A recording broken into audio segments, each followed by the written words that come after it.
Ah ouais, quand même. iOS 16 est dispo en version finale depuis une grosse semaine maintenant. Et vous n'avez peut-être pas encore eu le temps de faire le tour du propriétaire ou même de prendre connaissance de ces 16 astuces incontournables qui vont vous changer la vie. Alors c'est triste bien sûr, mais le moment est venu d'évoquer son successeur et donc de parler d'iOS 16.1. Apple a en effet déployé la semaine dernière la 3e bêta de cette version et le moment est donc venu d'évoquer un peu ces nouveautés.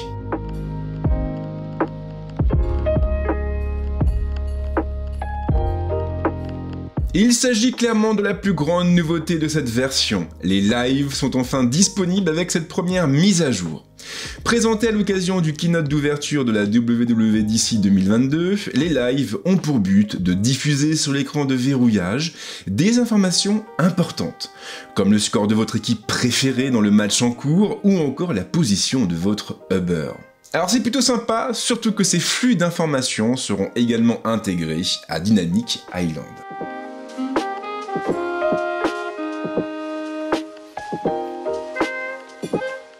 Avec iOS 16.1, vous aurez aussi un peu plus de souplesse au niveau de la personnalisation de la plateforme. Vous pourrez ainsi modifier indépendamment l'écran verrouillé et le fond d'écran de l'écran d'accueil. Quand vous taperez sur le bouton personnalisé de l'écran de verrouillage, votre iPhone vous proposera automatiquement de choisir une image différente pour les deux écrans. Il ne sera donc plus nécessaire de passer par les réglages et par le menu dévolu au fond d'écran pour mettre en place sur l'écran d'accueil un fond d'écran différent de celui de l'écran de verrouillage. Alors je ne sais pas si vous avez suivi, mais globalement l'idée c'est de vous simplifier la vie. Et logiquement on devrait donc gagner un peu de temps.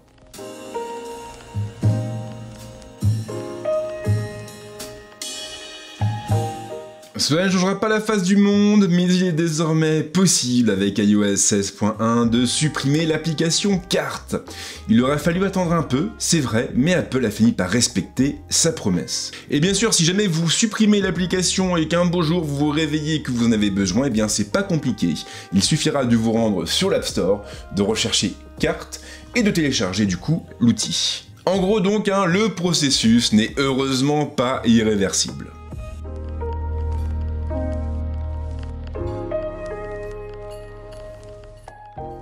Encore une fois, on ne peut pas vraiment parler de révolution, mais les possesseurs d'anciens iPhones seront heureux de constater qu'ils peuvent désormais activer le pourcentage de la batterie sur les iPhone 12 mini, iPhone 13 mini ou encore les iPhone 10R et iPhone 11. En revanche, attention car on ne sait pas si cette nouveauté sera bien disponible sur la version finale de la plateforme.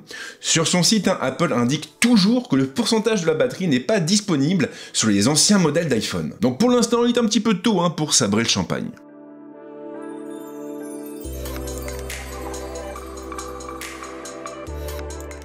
Cette nouveauté intéressera surtout les possesseurs d'AirPods Pro 2.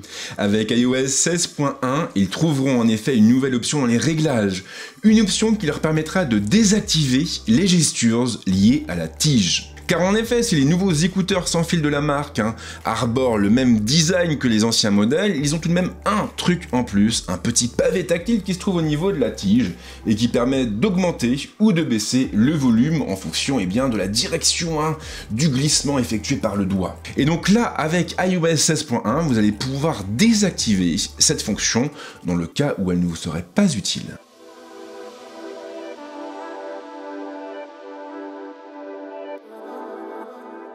Encore une nouveauté qui va faire des heureux avec iPadOS 16.1, vous allez pouvoir profiter de Stage Manager sur davantage d'iPad et notamment sur tous les iPad Pro sortis depuis 2018. Ce qui veut également dire que vous n'aurez pas forcément besoin d'une puce M1 pour profiter de ce nouveau mode d'affichage. Un mode d'affichage qui, je le rappelle tout de même, permet d'afficher vos applications en mode fenêtré, un peu à l'image de ce que propose votre ordinateur. Et mine de rien, quand on bosse avec beaucoup d'applications, Stage Manager s'avère redoutable.